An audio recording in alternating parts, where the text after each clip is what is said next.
The next big bailout could be the mother of all bailouts, the federal government. So says a new report from Michael Hartnett, Chief Investment Officer of Bank of America Securities, and it comes on the heels of a separate warning from Morgan Stanley that the world's governments have, quote, only a couple years to fix their debt addiction before it could spiral out of control.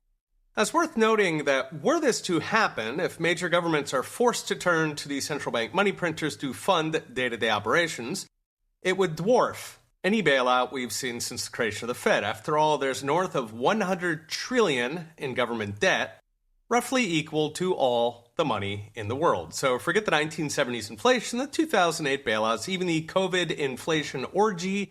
This could, if it happens, be the big one. So first, Hartnett's argument. He tallies up the rising spending, rising debt, and rising taxes and concludes we are in a runaway spending train with no built-in brakes, which would lead to higher inflation, runaway debt costs, and higher taxes that progressively strangle the very economy allegedly sustaining it all.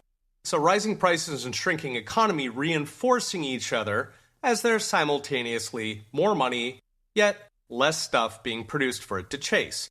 The end result is a runaway process where you need to spend more and more to keep it going, to keep up the illusion, and meaning bigger bailouts every time something breaks. Each swing of the pendulum financed by yet more trillions of public debt. Every intervention, every regulation, tax hike, every trillion-dollar bailout, or indeed trillion-dollar spending bill becomes yet another brick on the camel's back. Eventually, it breaks, meaning eventually the government simply cannot suck enough resources out of a starved economy. It gives up and turns to the money printer, the central bank, who, if COVID taught us anything, will do whatever it takes when its masters in Congress really need the money. So what's next? Brought to you by Unchained.com. If we are headed for that fiscal Minsky moment when governments take direct control of the money printers, history presents two possibilities. The least bad is the Japan outcome. So since the 1990s, Japan's central bank has built up to where it owns the majority of government debt, not quite an in-house printer, but about halfway there. What happened? Well, lending collapsed and the economy and wages slowed to a crawl. Because the government became trapped by its own debt, locked into near zero interest rates that rendered lending pointless for banks. The economy withered on the vine for 35 years now, and at this point, young Japanese flee overseas, escaping an economy that was once the envy of the world.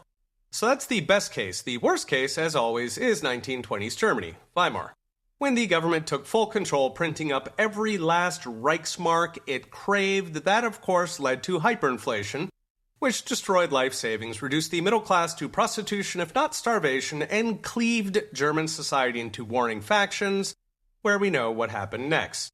The good news is there's still time to leash the wolf. The bad news is there is zero appetite in Washington, indeed anywhere. COVID addicted the world's governments to spending, and they are not stopping.